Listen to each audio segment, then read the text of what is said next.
Welcome mga kanegosyo! Dito sa ating page at channel ay aalamin natin ang mga bagay-bagay na pwedeng pagkakitaan.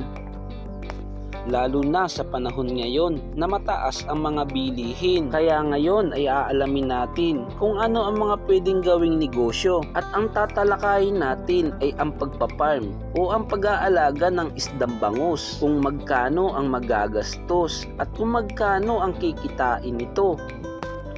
Pero bago natin yan simulan, ay mag-follow, like, share, and comment ka sa ating page. At huwag mo din kalimutan mag-subscribe sa ating YouTube channel para palagi kang updated sa ating mga susunod na upload. Kung gusto mo magsimula ng bangus farming, narito ang mga pangunahing hakbang na dapat mong malaman. Ang una ay pumili ng lugar ng palaisdaan na pwedeng tabang o alat, brackish water o dagat. Siguraduhing maayos ang supply ng tubig at hindi bahain upang hindi lumabo ang tubig at hindi maapektuhan ang kalusugan ng mga alaga mo. Ang pangalawa ay ihanda ang palaisdaan na lalagyan ng similya o fingerlings. Linisin ang pond, alisin ang tubig, patuyuin at ibilad sa sikat ng araw kung kinakailangan, at maglagay ng apog at pataba upang dumami ang natural na pagkain ng bangus. Ang pangatlo ay bumili ng fingerlings. Bumili ng malulusog na bangus fingerlings mula sa mapagkakatiwalaang hatchery o seller na ang karaniwang sukat ay 2 hanggang 5 pulgada. Ang pang-apat ay magpakawalan ng fingerlings. Dapat i-climate muna ang mga isda sa temperatura ng tubig bago pakawalan upang mabawasan ang stress. Ang panglima ay pakainin at alagaan. Gumamit ng commercial na feeds o natural na pagkain sa palaisdaan. Regular na bantayan ang kalidad ng tubig. Iwasan ang overfeeding upang hindi marumihan ang tubig at hindi maging polluted. Ang pang-anim ay pag-iwas sa sakit. Panatilihing malinis ang palaisdaan para manatili din na masigla at malusog ang kanilang pangangatawan.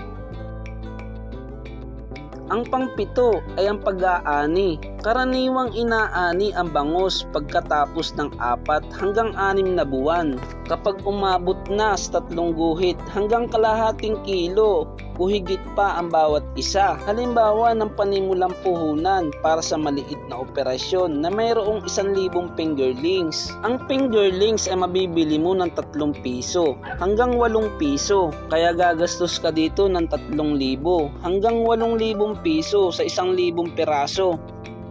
Ang pagkain nito na makukonsumo hanggang sa pag-ani ay aabuti ng 20,000 piso hanggang 50,000 piso. At syempre may iba pang mga expenses at gastusin. Ipagpalagay na lang natin na 5,000 hanggang 15,000 pesos. Ang pwedeng maging kabuuang puhunan ay 30,000 pesos hanggang 70,000 pesos sa 1,000 similyang fingerlings na bangus. Depende sa sistema at pagpapalaki. Ang kita sa pagpaparm ng bangus ay depende sa laki ng palaisdaan, survival rate ng isda at gasto sa pagkain at presyo ng bintahan. Halimbawa, ang 1 ektaryang palaisdaang produksyon na ang kasya ay humigit kumulang 2 hanggang 4 na toneladang bangus kada cycle. Ang presyo ng bangus ay 120 hanggang 180 kada kilo. Ang magiging gross sale nito ay aabot ng mga 240,000 hanggang 720,000 kada cycle. Ang gasto sa fingerlings, feeds, labor na maintenance ay aabutin ng 150,000 hanggang 500,000. Kung iyong kukwentahin, posibleng ang magiging kita nito ay 50,000 hanggang 250,000 kada cycle ng 4 hanggang 6 na buwan. Depende sa pamamalakad.